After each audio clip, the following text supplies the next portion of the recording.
મુલાકાતોમાં ગેરરીતિ નહીં કહી શકાય, પણ અમુક નાના મોટા લાભ્સ જ્યારે પણ આપણે જઈએ છીએ ત્યારે ક્ષતિઓ જે ચૂક જે છે આ જોવા મળતી હોય છે. અને આમાં સમયાંતરે જે પણ વિઝિટ દરમિયાન જે ઓબ્ઝર્વેશન્સ થાય છે આ ઓબ્ઝર્વેશન્સ આપી રહ્યા છે.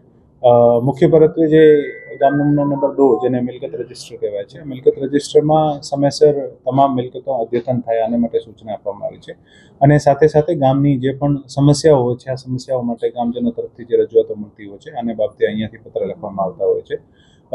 અત્યારે એક જે મહત્વપૂર્ણ ડેવલપમેન્ટ થયું છે કે આપણે અગાઉમાં સિટી સર્વેની કચેરીઓ તાલુકા વાઇઝ હતી અને જિલ્લા કક્ષાએ DLRનો ઇન્સ્ટિટ્યુશન હતો. હવે આને આખું ચેન્જ કરીને તમામ તાલુકા લેવલે છે આ ILRની પોસ્ટ ક્રિએટ કરવામાં આવી છે અને તમામ તાલુકા લેવલે આપણા જિલ્લામાં 16 ILR જે છે આ કચેરીઓ જે છે શરૂ કરવાના આદેશ આપી દીધા છે.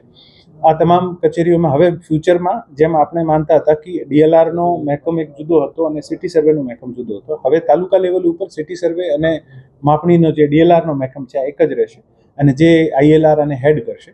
અને જિલ્લા લેવલ ઉપર DLRની જગ્યાએ અત્યારે ડેપ્યુટી ડાયરેક્ટર લેન્ડ રેકોર્ડ જે છે આ લોકોને માર્ગદર્શન આપશે, આનું સુપરવિઝન અને કંટ્રોલ રહેશે. અમે આ તમામ કચેરીઓ જે છે શરૂ કરાવીએ છીએ. આનું અસેસમેન્ટ, ફર્નિચર, નેટ કનેક્ટિવિટી અને ડોક્યુમેન્ટ રાખવાનો સ્ટોરેજ જે છે આ તમામ કામગીરી ચાલુ છે. જિલ્લા લેવલે જે પણ DLRનું સંકલિત રેકોર્ડ છે આને ડિજિટાઇઝ કરવાનું કામ ચાલે છે. 2 તાલુકા ઓલરેડી પૂર્ણ થઈ ગયા છે. આવનારા દિવસોમાં બાકી તાલુકાનો પણ રેકોર્ડ અપડેટ કરીશું અને ઓનલાઈન કરીશું, જેથી ભવિષ્યમાં રેકોર્ડ ગુમવાના, નહીં મળવાના આ બધા પ્રશ્નો સોલ્વ થશે. અને તાલુકા લેવલ ઉપર ILRની કચેરી થશે તો પછી તાલુકા લેવલ ઉપર સિટી સર્વે અને DLR કોર્ડિનેશન જે ઘણા બધા ઇસ્યુઝ હતા આ પણ સોલ્વ થશે. અને ગામડાઓમાં જે છે માપણી અને સિટીમાં જે મિલકતોના હક ચોકસીથી લઈને પ્રોપર્ટી કાર્ડોના આ બધી કામગીરી પણ ઝડપથી આગળ વધશે.